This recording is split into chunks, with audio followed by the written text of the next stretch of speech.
Hi, my name's Trent. I am a vegan animal activist. I've been vegan since 2014, vegetarian a number of years before that, and am actively involved with Sea Shepherd and have been for approximately 6.5 years now. I'm an everyday person. I've got 3 kids, 2 dogs, a mortgage, all that sort of stuff. And I feel that we can always do what we can in our own capacity. And everyone has an extra little bit of that capacity to make a difference, to take some direct action and, to help out this planet. Because I think we are at crisis point. Unlike that MP in Parliament that I spoke to, we are at crisis point. This is the point that we do need to act. We do need to act now, and we need to make change for ourselves, for our children, and for the continuation of this planet Ocean. Okay guys, first of all, thank you for coming out today. Luckily the weather's sort of in our favour. My name's Trent. I'm one of the marine debris coordinators for Sea Shepherd in Melbourne. So first of all, we'd like to thank you for being here to help do a beach clean-up here at Elwood. Before we start, I want to pay respects to the traditional owners of the land, past, present and future. We, as the Marine Debris Campaign, have been running for about 2.5 years now. Started in Perth in 2016 as one chapter, and has now expanded out to a national campaign. And in about January this year, we were pleased and unpleased to announce that we'd together as a campaign picked up over 1.2 million pieces of debris around the country from our beaches, stopping that from getting into our oceans and our bays and our river systems, saving animals' lives and reducing our footprint as humans. Over 80% of that 1.2 million pieces were plastic. So it really goes to show that we do have a plastic issue. We have a plastic addiction, especially if you've seen some of the awesome documentaries that are floating around. Plastic Ocean, Blue, Albatross are 3 really, really good ones. This campaign is really important to me specifically. I've got 3 kids who I don't really want to bring up in a world to say that this is okay. So today we're going to do a beach cleanup.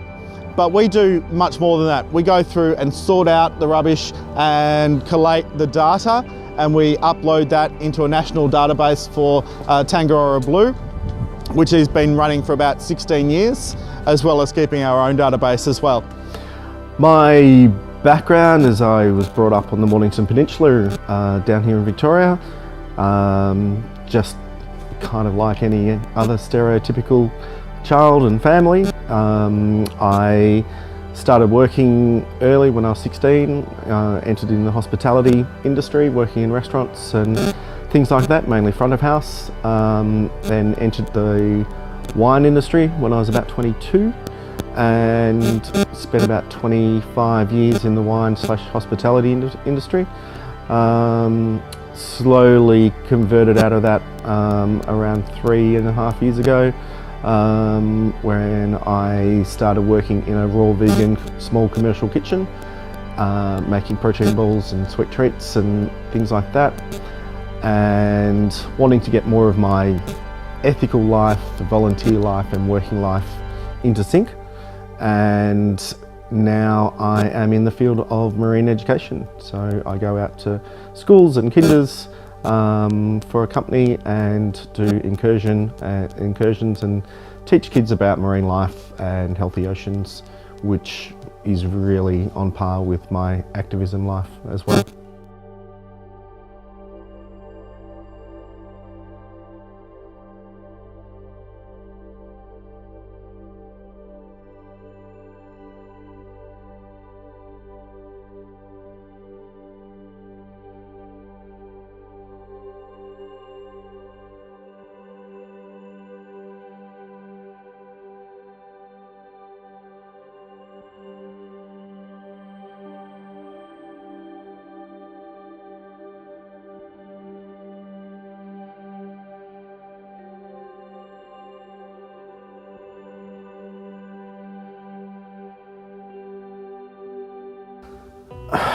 I remember early on, probably around 2013, someone told me you can't be an animal activist unless you're vegan. And I kind of disputed that and said everyone can be an animal activist, everyone can stand up and be a voice for the voiceless or do something, they can be that. And I still believe that. But I think it also increases your credibility by being vegan and being able to not just talk the talk but walk the walk by having a plant-based diet. And I think, you know, there are so many reasons that I've personally turned vegan. Animal activism, you know, against animal slaughter, to the healthiness of the planet, the reserves of water systems, to the preservation of the oceans, and for the future generations. My name's Trent and I'm an addict. I mean that in the way that I am human, and for a number of decades our species have been addicted to plastics. An indestructible product that was made for originally the purpose of good, but now it is destroying the planet. I'm a volunteer with Sea Shepherd and their marine debris campaign. I look after most of the beach cleanups and the marine debris team down on the Mornington Peninsula where I live. So I'm currently doing my diploma in marine science, just as a sideline effect, personal interest sort of thing. And one of the questions in the exam was describe the humane ways of killing fish and the non-humane ways of killing fish. And I'm finding it really hard to answer that question, because I think that if you look into the definition of slaughter, then there is no humane way of slaughter. Slaughter is slaughter. It's still death and killing and that sort of thing. And you know, I draw from my own experiences either in Taiji, Japan, or the Faroe Islands, where I've witnessed slaughter of dolphins and pilot whales and the like. And you know, they've said they've changed their methods to make slaughter more humane, and this process, you know, I've timed it, is still taking 20 minutes to kill a pilot whale. You know, a sentient being with its family around it, swimming in the blood of its relatives. So that definition of slaughter and humane, I don't think fit in the same sentence. We need to go back in time a little bit, and probably about 9 years ago, I was on a regular family holiday in Bali, and having a beautiful love for dolphins and things like this, I bought a movie called The Cove, and really not knowing what it was about, I put on this movie and I watched The Cove, and that was a pinnacle moment that really changed my life. I was glued to it. I was crying. My wife came back to the hotel room and I was sitting on the floor in tears. And she's like, "What's going on? Has something happened?" And I couldn't speak. I was like, "They're dead." She's like, "What? Have you got a phone call back from home? Has something happened?" And I'm like, No, the dolphins, they're dead. They're all dead." And she's like, didn't understand. And anyway, I composed myself and we had a chat, and then we both sat down and we watched The Cove again together, and that put me on a pathway to following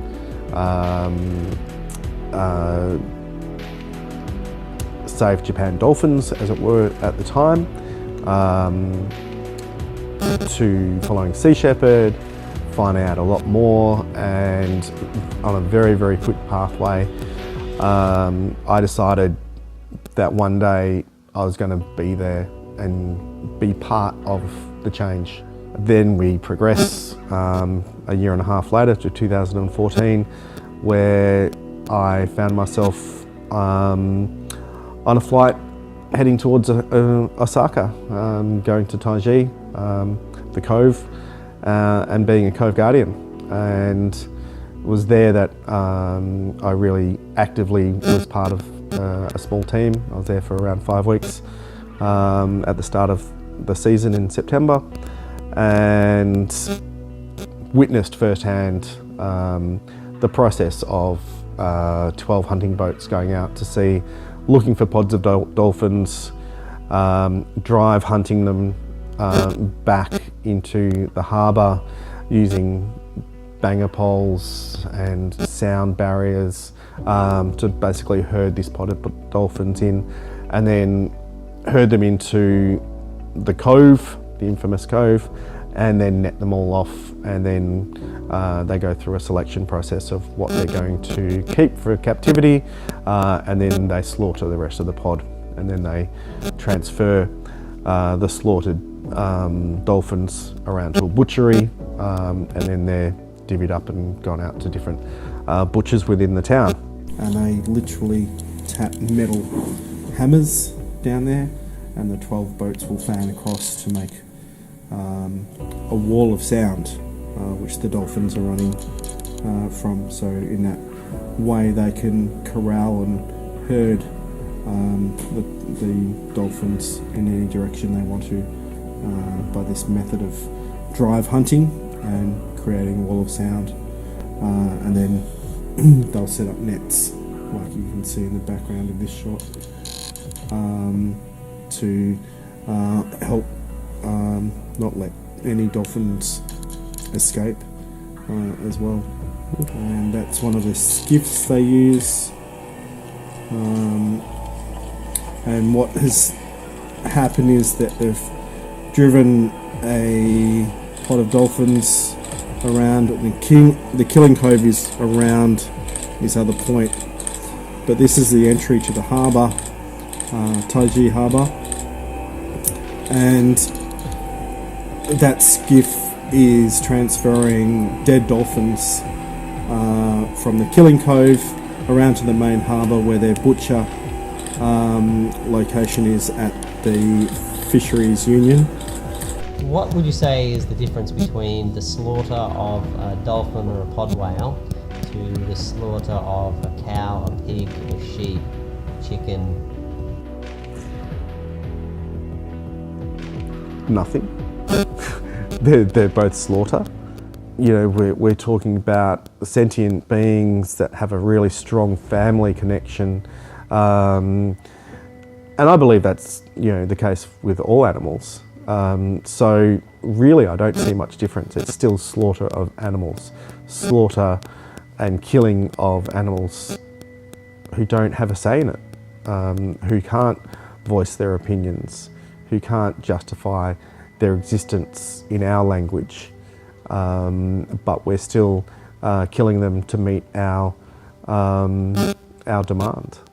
There is no humane way of killing an animal. It's still killing, it's still slaughter, it's still, you know, that sort of thing. So, you know, I don't want to bring up my children, and I've got 3 children, in a world that just kind of say that slaughter is okay. So we have to try and educate and inspire people to make those choices for themselves.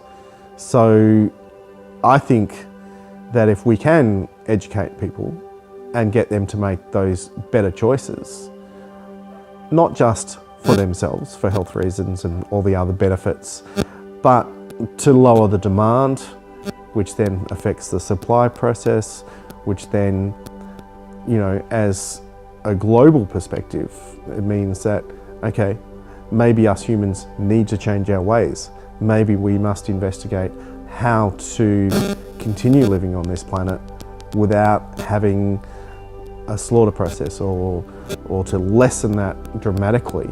I've looked animals in the eye as they've died, and I firmly believe that all animals feel suffering, they feel pain, they have emotions, and that sort of thing. So yeah, it's something that shouldn't have to be unnecessarily experienced. I get asked this a lot. What have I missed? What, don't you miss that steak, or don't you miss something? No, not at all. There is nothing ever since I've turned vegan that I have actually missed. There are stuff that you can create, or you're only limited in your diet by your imagination. I go back to the people that I've met. I occasionally give tours on the ships when they're in port, and I've had people join Sea Shepherd's onshore program and say, well, I did a tour with Trent and he helped educate me and inspire me to get more involved. I've had people that I've met at beach cleanups that have gotten more involved with that, and so yeah, it's great being part of that team of people that do inspire other people to go on and create change and be more powerful together.